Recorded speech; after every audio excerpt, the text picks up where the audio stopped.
विधानसभेचे उपाध्यक्ष नरहरी झिरवाळ आपल्यासोबत आहेत। आज आमदार अपात्रतेसंदर्भातला निर्णय होतोय। खरं तर त्यांच्याच कालावधीमध्ये हा महत्त्वाचा निर्णय घेण्यात आला होता आणि त्यानंतर कोर्टामध्ये निवडणूक आयोगामध्ये या सगळ्या विषयासंदर्भामध्ये पृथक्करण सुरू असल्याचं पाहायला मिळालं होतं। आज विधानसभेचे अध्यक्ष काय निर्णय घेतात हे पाहणं महत्त्वाचं राहणार आहे। तत्पूर्वी उपाध्यक्ष नरहरी झिरवाळ यांच्याशी आपण बातचीत करणार आहोत। कसं बघताय आजच्या या निकालाकडे? खरं तर तुमच्याच कालावधीमध्ये तुम्ही उपाध्यक्ष असताना हा निर्णय घेण्यात आला होता। नाही, आजचा निकाल जो असेल तो तसा अध्यक्षांनी जो घेतला असेल तो किंवा जो होईल तो अध्यक्ष हे तसे स्वतः ॲडव्होकेट आहे, त्याच्यामुळे त्यांनी संविधानाला धरून जे असेल तसा निकाल ते देतील। परंतु राजकीय वर्तुळात ज्या पद्धतीच्या सध्या चर्चा आहेत, ठाकरेंच्या बाजूनं निकाल जाणार नाही, ठाकरेंचे आमदार अपात्र ते काही त्याच्या बाबतीत मी नाही सांगू शकत, कारण त्या चेअरवर आता ते आहेत। मी होतो तेव्हाचा प्रश्न वेगळा होता, आता मी त्याच्यावर कॉमेंट्स करणं बरोबर नाही असं माझं मत आहे। ज्यावेळेस निर्णय घेतला होता त्यावेळेस काय गोष्टी प्रामुख्याने तुम्ही डोळ्यासमोर ठेवल्या होत्या? ज्यावेळेस तो दिवस तेव्हा होता आणि ते मी जनतेला त्यावेळेला सांगितलं होतं, त्याच्यामुळे आता पुन्हा त्या विषयावर चर्चा करणं योग्य नाही।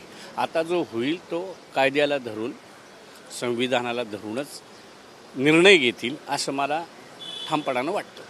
त्यावेळेस तर तुम्ही ज्यांच्या विरोधात निर्णय दिला होता आज त्यांच्या सोबत तुम्ही आहात। तो दिवस तो क्षण तो होता, त्याच्यावरची सिच्युएशन तशी असेल त्या पद्धतीने घेतला होता।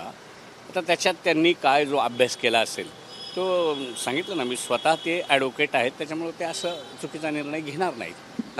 आपला एक गट आता ज्यावेळेस सत्तेत सहभागी झाला आणि आता आपली देखील सुनावणी विधानसभा अध्यक्षांच्या समोर सुरू होणार आहे, म्हणजे त्याची पार्श्वभूमी आता सुरुवात झालेली आहे। आजच्या निकालाचा त्या निकालावर परिणाम होईल असं वाटतं का, की ह्या वेगळ्या दोन केसेस आहेत? नाही, आता हे बघा, त्याच्यात कदाचित तो वेगळा विषय असेल, हा वेगळा असेल, अपात्रतेचा, मग संख्याबळाचा किंवा पक्षप्रमुखाचा काय जो असेल तो अलग आहे। त्याच्यामुळं पक्ष कोणाचा काय कोणाचा ते आता काळ ठरवेल। काय वाटतं तुम्हाला काय होऊ शकेल? नाही, त्याच्या संदर्भात मी नाही कॉमेंट्स करू शकत, कारण आताशी तर सुनावणी सुरू झालेली आहे। काल शरद पवार काल माध्यमांशी बोलत होते आणि त्यांना स्पष्ट काल केलेलं आहे की साहेबांचं नाव घेतल्यानंतर पवार साहेब काय बोललेत, ते काय बोललेत हेच सांगणं म्हणजे अवघड आहे। त्याच्यामुळे त्यांचं पवार साहेब नाराजी व्यक्त केली काल त्यांनी। धन्यवाद।